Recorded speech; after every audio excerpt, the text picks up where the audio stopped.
What's going on, everyone? Slovosh here. Wanted to bring you guys another video today.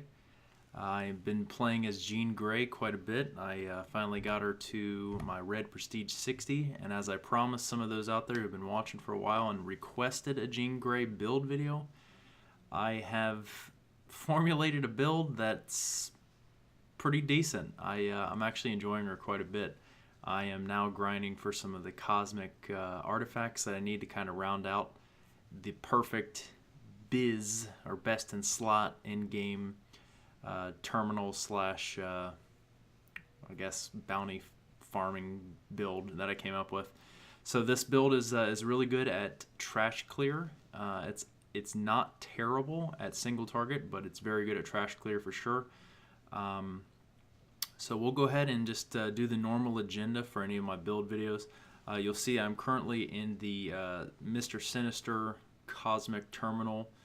So after we go through the skills and why they're there, and then the traits and talents and all that jazz, we'll go ahead and do this terminal run and just hope that we get that cosmic artifact that we're grinding for, which is the Sinister Diamond. So without further ado, let's go ahead and just go right down the skill bar. And for those of you out there who like to jump around, I will try to add timestamps down below the video so that if you want to jump around to certain areas or rewatch certain things, you can click on those timestamps and jump around to whatever part of the video you like. So let's just do this on the fly here. So left click, and by the way, this is a pure mental build, so you'll understand what I mean by that when I get to the talents, but everything here is mental based, so we're going heavy on mental based artifacts and things like that. Anyways, back to the skill bar. Psychic Hammer, this is our main spender. This is basically a piercing single line attack that you can hit pretty far from range. As you can see, the arrow here, it goes just basically in a straight line.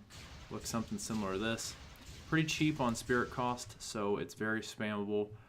It does hit multiple targets, and we'll keep going through them. So it's really good for getting that final hit on guys that are already affected by your damage over time skills and other area skills that have already kind of stunned them or do something to them. So you'll see here in the terminal run how effective this can actually be for just getting that last little nugget of damage that you need. So that's our spender. We got our dash. Not a whole lot really to explain about this one. We have 4 dashes because of the infinity system. I like to spread my points out so that I get the maximum amount of benefit from all the different gem masteries as I can. And because I do it that way, I get this little perk of gaining an extra dash, and then I also get a dash back whenever I use a med kit. And since med kits are free, it's basically like a dash every 8 or 9 seconds, depending on how high your intelligence is on your character. So that's the dash. Definitely use that a lot for in and out of combat type of things and breaking crowd control. Under my S skill, I have Psychic Lethargy. This is basically her vulnerability applicator. It's also a damage over time and a slow.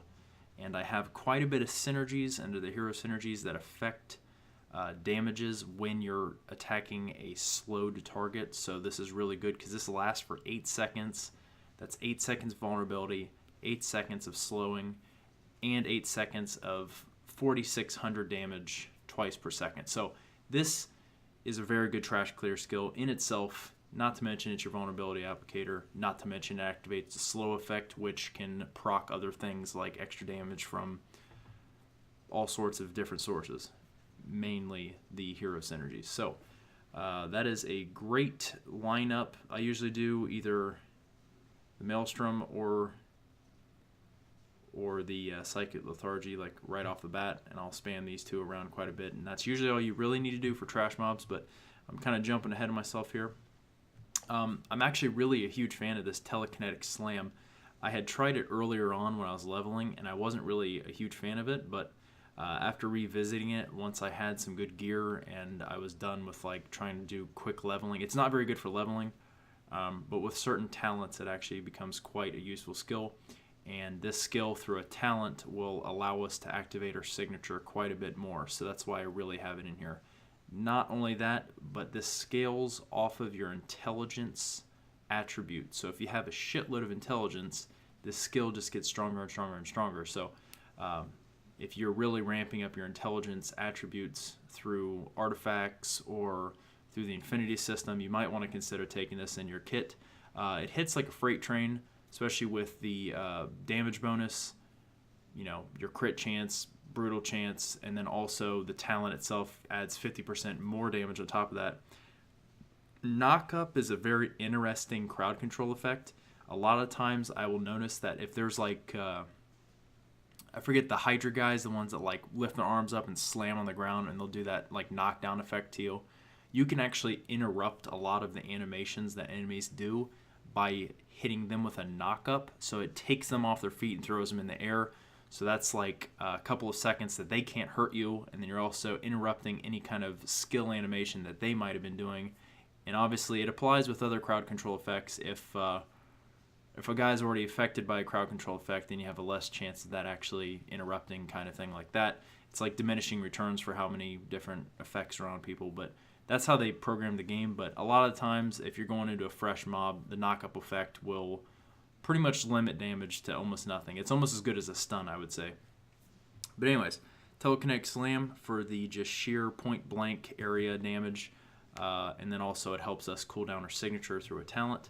That is why it's here. It's another great crowd ender. What am I saying? It is a great trash clearing, crowd destroying, big chunk of numbers. It feels like you're hitting a signature when you get this really synergized. So moving along here, we got Tactical Destruction.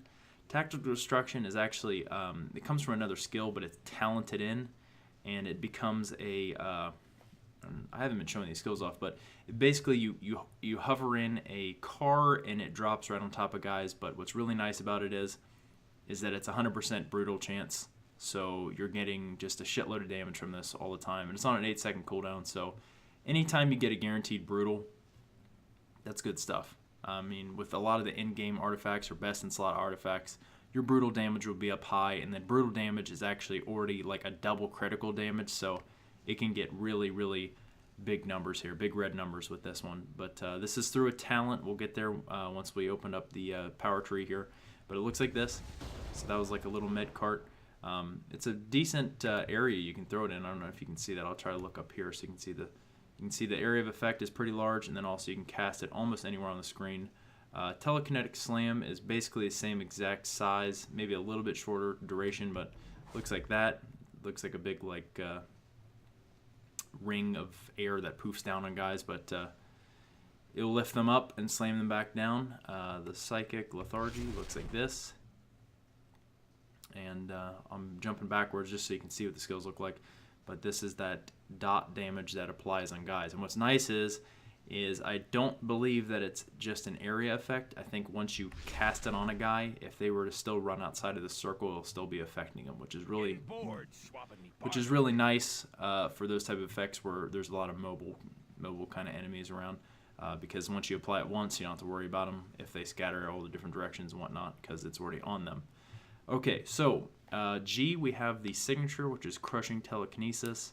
This is a 20-second cooldown, basic like hailstorm of chunks of earth kind of thing. But this synergizes off of your ultimate, and then also this gets less cooldown every time you activate a Telekinetic Slam. So it looks like this. It is a big ass area of effect. If you can see how huge that circle is, I can't even like get it on my screen. It's that big. That's what she said. So you can see the giant circle up top there, not the white hollow looking one, but the big circle up top. That's the area of effect for this skill. I absolutely love this signature. I have my infinity points talenting this up as much as I can. And since this is already on a 20-second cooldown, that's actually pretty quick for most signatures that aren't like charge type signatures. But you'll notice if you use the Crushing Telekinesis and then a Telekinetic Slam, which is on a 6-second cooldown, this will drop 2 seconds on its cooldown. So you can cast this and cast that, and you can see we're already at 16 seconds. And then once we activate this again, it'll drop by another 2. So round 8. So you can just imagine the synergy between these two and how quickly you can drop that signature. So again, here we just go ahead and refresh it now.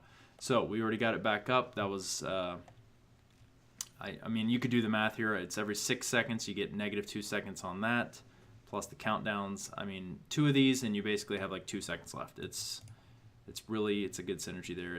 That's through a talent, and then you'll just be using this very liberally with any guys. It doesn't have to be a special mob or a boss or anything like that. A lot of times, if there's like a crowd over here and a crowd over here, I'll just cast this up there on that crowd and then do my other effects down here on this guy or this crowd of people, and you can really clear out areas quickly. But we'll go ahead and keep the cooldown going. All right, so you will notice one thing in particular on my build that is probably very different from a lot of Jean Grey's, and maybe this is where you will differ from me on what your preference is, but I am not a fan of the Phoenix Force mechanic per se. Like, I don't like having to change skills and then wonder if I'm going to get a special effect or something like that kind of thing. So I've elected to use, obviously you don't have a choice to have the bar up top, but instead through a talent I am using a buff that says when you're at full Phoenix Force you just gain extra damage and health and all that good stuff. So I don't have to sit here and manage a skill that's always going to be on cooldown until this is full, but instead I have a super duper strong ranged area skill that is chantable and also has some damage reduction. But this is a huge, like, elite killer. I love this skill. 45-second cooldown is pretty freaking steep, but it feels really powerful, feels really satisfying to use this. And then if you have a big clump of like mobs in like a patrol zone, you can definitely whack some dudes big time with this damage. And then it's still not affecting your signature. So between your signature and this, it feels like you really have 2 signatures, kind of like Hulk does, how he's got that other move that's really strong besides his signature that you can activate about every 45 seconds to a minute. Same thing for me. And then it also allows me to stay at full Phoenix Force rather than cashing it all in for like a one momentary type effect. I feel like your DPS from having this full all the time, if you're moving constantly and always engaging in combat, you can keep up a lot more damage and a lot more health, which is really good for you. Okay, and then my right click is Psychic Maelstrom, and I've been made fun of before on how I say that. I believe I'm saying it correctly. Maelstrom. Not Maelstrom, Maelstrom. Anyways, basically this is a extremely fast castable stun with a dot on it. So you can see how quickly you can cast this. You can only maintain 2 areas at a time, but all it takes is about 1 second to get that stun effect on people. It lasts for 11 seconds, which is huge. That's a very long duration in this game. Very low spirit cost. You can stun enemies for 2 seconds, and if a mob doesn't see you yet, this has got quite a bit of range on it. You can really start almost every one of these. Are those fish floating around in there? What the fuck? You see that?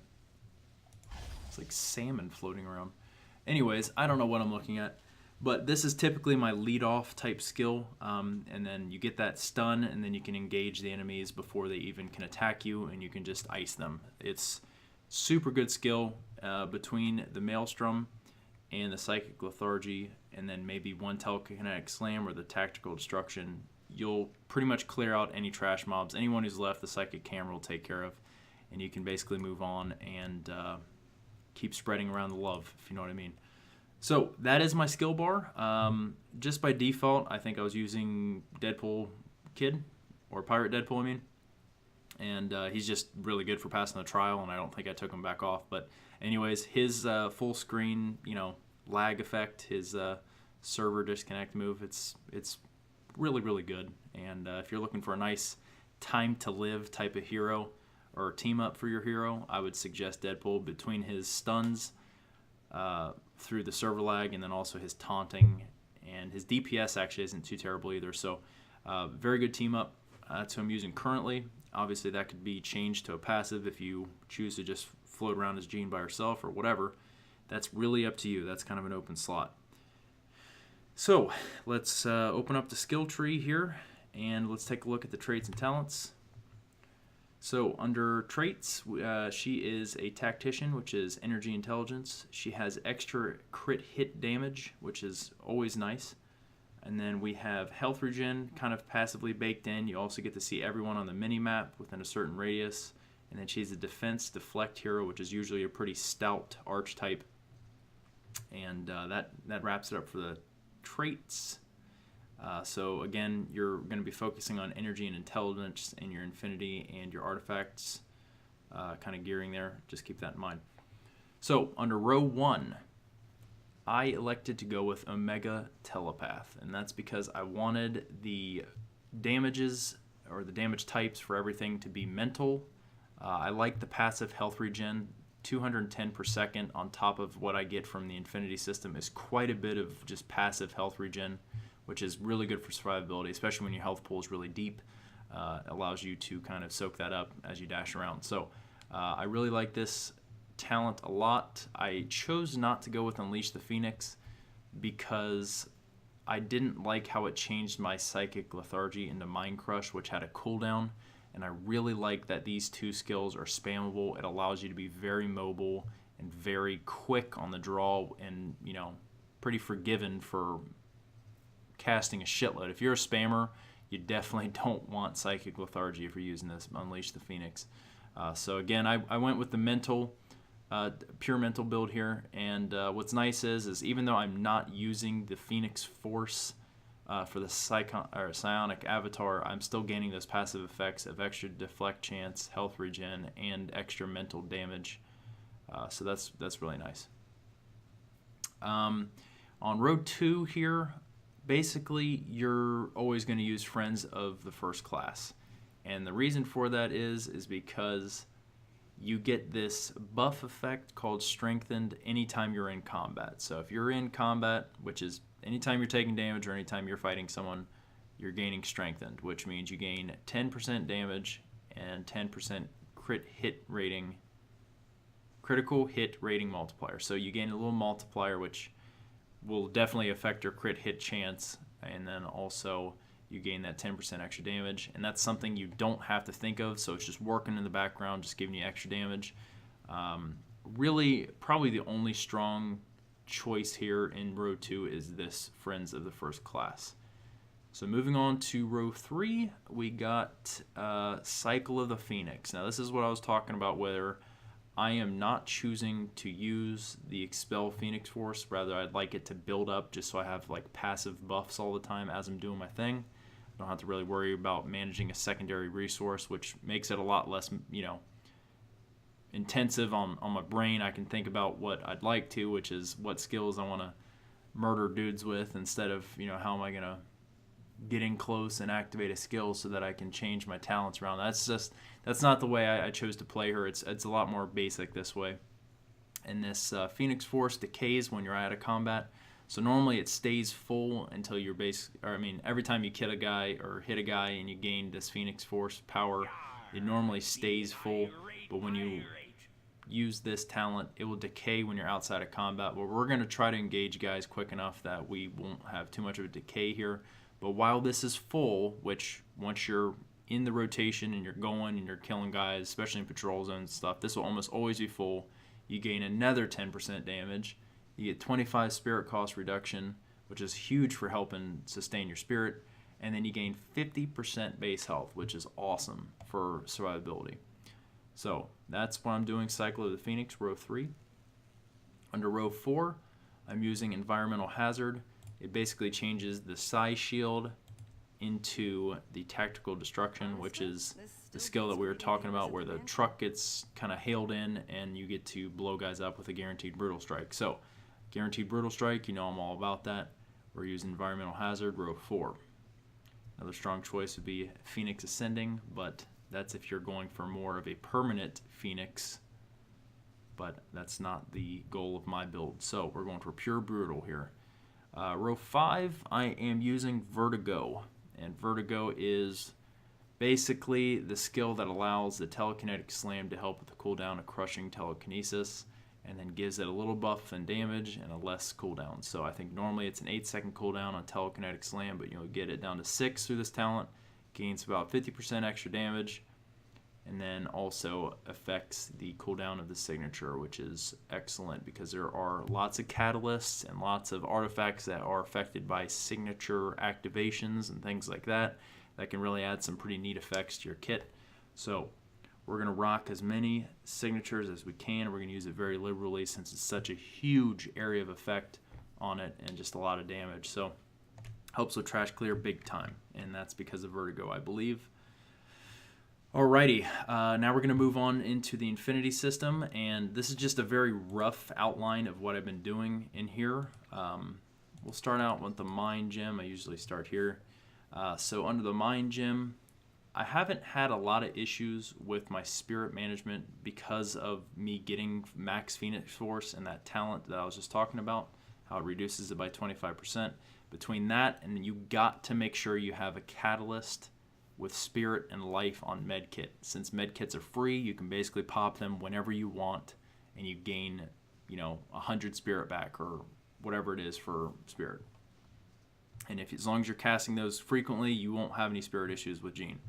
Everything's pretty damn cheap. So, and again, if you hit 100 points into Mind Gem, you get extra spirit cost reduction. So that's, up to 35% once you're at the full Phoenix Force as well. So that helps out a ton. Alrighty. Basically, we went max crit chance, max crit damage, and that was it for the Mind Gem. And I have a good amount of Infinity points that I've been stocking up, so this is how I'm spreading them out. But I guess if you had to do something first under Mind Gem, I would probably put it under Mind Over Matter, then Mental Focus. Under the Power Gem, I went Superhuman. Now I'm working on Strike Through, and that's just for brutal damage. So I want that brutal chance more than I want the brutal damage, because if you don't hit it, then what's the damage good for?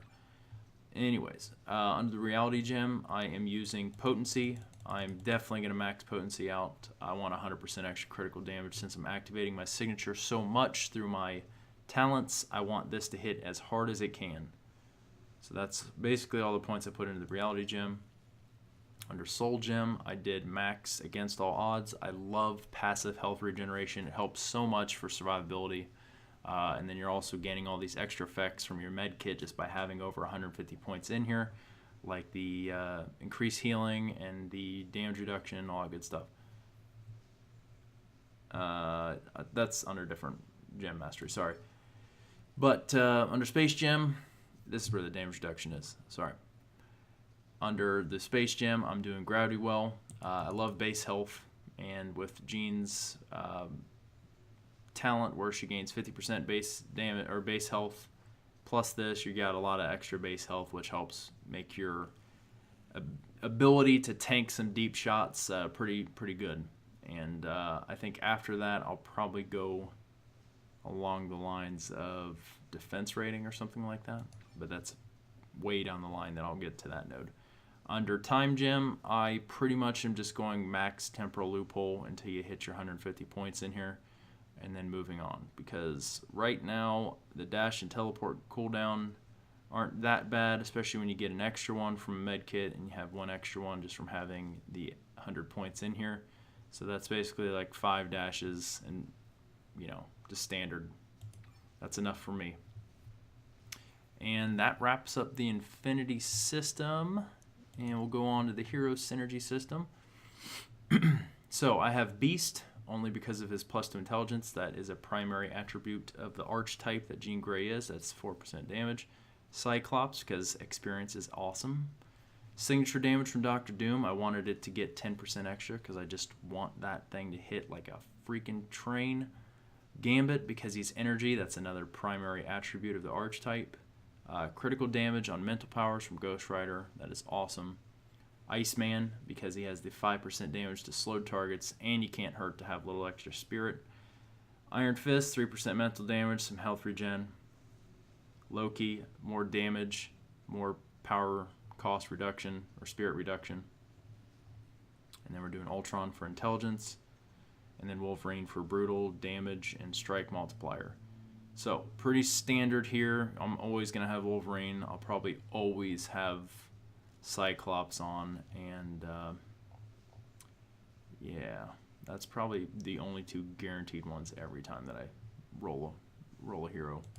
So that's it for the Infinity system and the Hero Synergy system. So I guess all we got left to do is the gearing, and hopefully we go over this pretty quickly. You will see that I do not have the perfect best in slot gear right now. These are kind of things that I've just thrown together on Jean, and it works really well. I was lucky enough to find the cosmically enhanced teaching credentials for her, so I rolled the +1 attributes on it. I'm looking for the cosmically enhanced Blessed Sinister diamond. That's why we're in the Sinister terminal.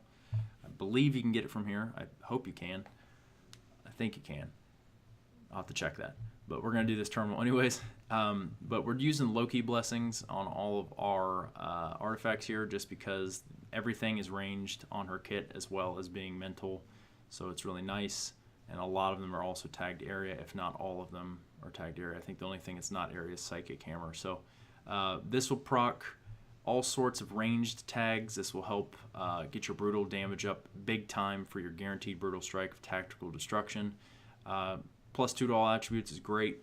Critical hit rating is amazing just because we need to try to get around 50% if we can. Somewhere close to there is excellent.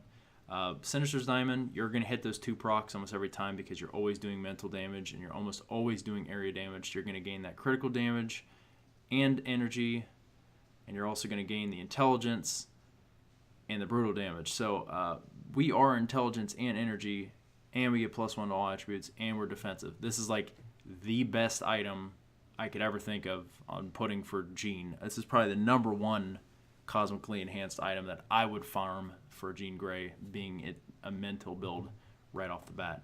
2 primary stats, 1 to all attributes, tons of critical and brutal damage, defense, yada yada yada. Excellent stuff. Infernal War Scroll Medallion, because it's area ranged damages that you'll stack. Once you stack them, you gain 2 to intelligence. It already has intelligence down below. Plus you get another intelligence from it being cosmic, and you get the extra health, which helps with her base damage or base health for all the multipliers. Crown of the Loki's crown, the blessed broken crown. I don't know why the hell I'm studying so much with that. Intelligence, critical, and brutal strike rating, and extra damage. All around awesome. Huge item for almost any intelligence-based hero. This is probably one of the best in slots, like across the board. Obviously, Gem of the Curse is tits for almost everyone after the biggest update ever. So we're rocking that just for the sheer numbers. It's great for damage. Relic of Wakanda, I have a lot of damage over time effects, and really this should probably be either more defense if you feel squishy, or this should be Atlantis if you want the extra crit damage, or even Attilian for the area damages. But Relic of Wakanda was already on her. It really isn't that bad. I have quite a few damage over time effects, namely my 2 trash clears, and that just makes it hit that much harder. So I'm sticking with that. Boazon, if you can afford one. Obviously the hardest rune to get is the tier rune, but this is great for her. Everything's ranged. You get tons of brutal strike rating. The proc is still really good because it hasn't, I don't think, been nerfed yet, but the 200,000 physical damage across 9 arrows is really good, and it'll help you out when you're not thinking about it.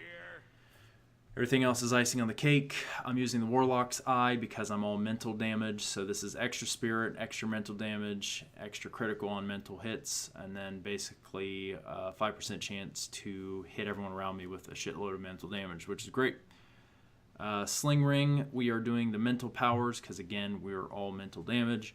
We're doing crit rating, all that good stuff on here. And the signature, you get a vulnerability for 2 seconds every 10-second cooldown, and will pretty much every 10 seconds have the ability to cast a signature because of the cooldown effect on these 2 skills with the synergy and the talent that makes it that way. So this will definitely be a lifesaver. It's one of the few ways you can still get invulnerability in this game, I think. I'm using all of her own slot items for uniques, but namely I'll go over them because she has so many uniques. It's insane. I'm using Glove 12, Time Traveler Uniform, the sash, the calfskin boots, and the red face mask. I've seen a lot of other people's builds use the Essence of Jinn, which is probably really, really good. But that's just a lot of accommodations and protector or hero accommodations that you might have to farm for that. So this helmet is actually still really good. It's not as good as the Essence of Jinn, though, so that'd be the best in slot here. Once you farm up enough of those, and if you take her seriously enough, I would get an Essence of Jinn and put it there. Just using her classic costume, I don't even think it changes. I got a really crappy catalyst that I'm trying to farm a better one for, but at least it had the two effects I really needed, which was extra damage on signature power, because we'll be using so many signatures. It also has the revive on the cosmic bonus, which is great. But mainly I'm using this because it has the health and spirit on medkit. You have to have that. That's so crucial for doing a basicless build on Jean Grey. So you'll just be spamming those medkits to keep your spirit up. Insignia Quake, this seemed pretty good at the time. There's obviously Insignias of Cyclops that would probably be a little bit better, or even Eric O'Grady are probably pretty good. But critical damage rating, and then range powers, extra damage, and then just additional area damage whenever you hit with any power is just all around good. So I'm pretty happy with this. Obviously you could turn it cosmic and gain some extra effects whenever you hit a signature, which would be probably really smart of me to do that. Whatever for Flourish. Old Lace, I'm basically just using a pet with 3 to intelligence and some extra base health. And interesting enough, the what is that called? The Cosmic Affix is pretty neat with the usage of signature powers. You gain 15 power radius and 4 extra damage for 10 seconds with a 15-second cooldown. So that'll be active almost all the time because we'll be using a signature that often. So that wraps up my gear. I think currently I'm rocking about 43% critical hit, and my brutal's a little bit less because I'm not using Hella Blessings. It's at 35.6%, but she still does some good damage because it's a lot of damage over time type of move. So with all that being said, hopefully everyone's still here and following along. And now for the goodie part, which is watching me dice this terminal apart surgically with Jean Grey, and then we will hopefully get a cosmically enhanced Sinister's Diamond, which I highly doubt I'll get, but who the hell knows. Let's do it. And I'll just clear cut this area because it is super easy with her. So I started off with Psychic Maelstrom, and then you just followed up with Psychic Lethargy, and then obviously your Psychic Camera's flying in because I click lock guys. And then if they're still around, you slam them or hit a Tactical Destruction, and that's pretty much all you have to do. If you see an elite guy in there, then you can definitely throw in your signature because you can use that very liberally. So here's a signature. Probably clear out everyone in that area. That was just the hammer and the maelstrom. That was a demonstration. Throw the car in there for the last guy.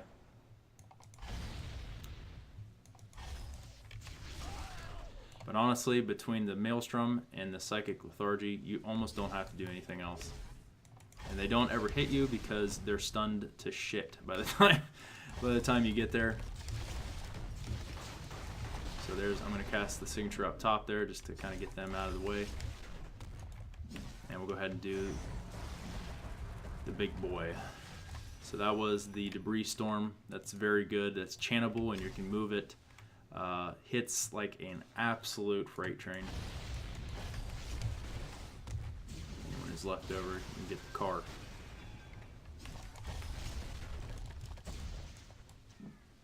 Take that experience. Thank you, sir.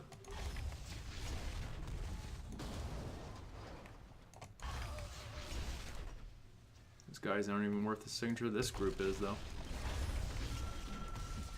Big 10 cash. Hell yeah.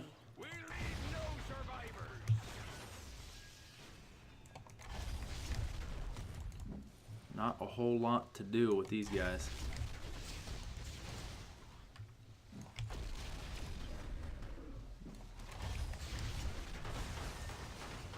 Just hit him with the car.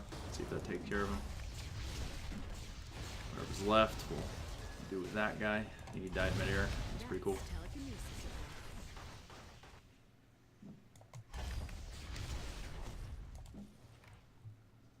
Yeah, the slam is really good. It quickly became one of my favorites after I kind of shunned it, but it's really good. Oh, there was my first bit of damage that whole time. Someone got a shot off. I mean, between the stun on this, the lift off with that, and then the damage on this and the slow, it's very rare that a guy actually will get within range of you in a terminal, because you can cast that stuff so far out in front of you. In a patrol zone, that's a little different. I need to stop talking because you can see my stuff's decaying.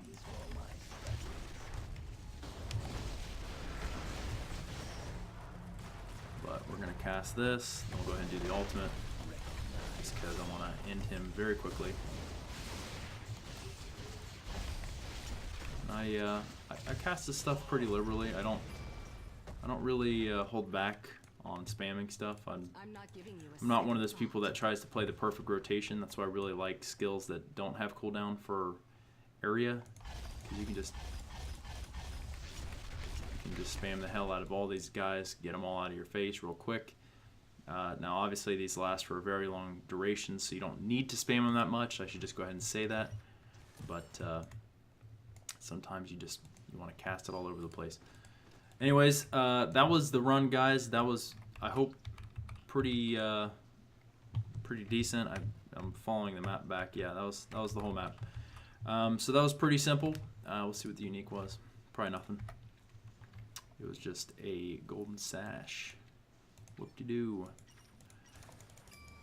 Go ahead and open all this stuff for you. But that's the build. I hope you guys enjoyed that as much as I do. It's very good for terminal bosses. As you can see, just because you can get there without ever really even taking damage because of how far you can cast stuff out in front of you, which is great for survivability because you don't even have to worry about taking damage. Ooh, that's a lot of shit. Still clicking. Still clicking. Probably picking up a bunch of stuff I threw out, but oh well. Alrighty. Well, I'm not going to open up all that shit. So until next time, guys, I hope you enjoy the Jean Grey build, pure psychic, no Phoenix. I don't even know what the hell I'll call it, but hopefully I come up with something catchy.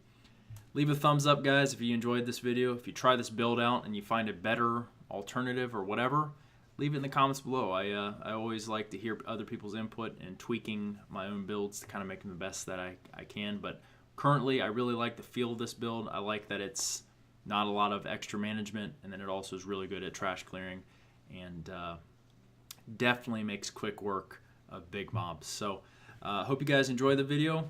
Subscribe already if you haven't, and we'll see you all next time. Peace out.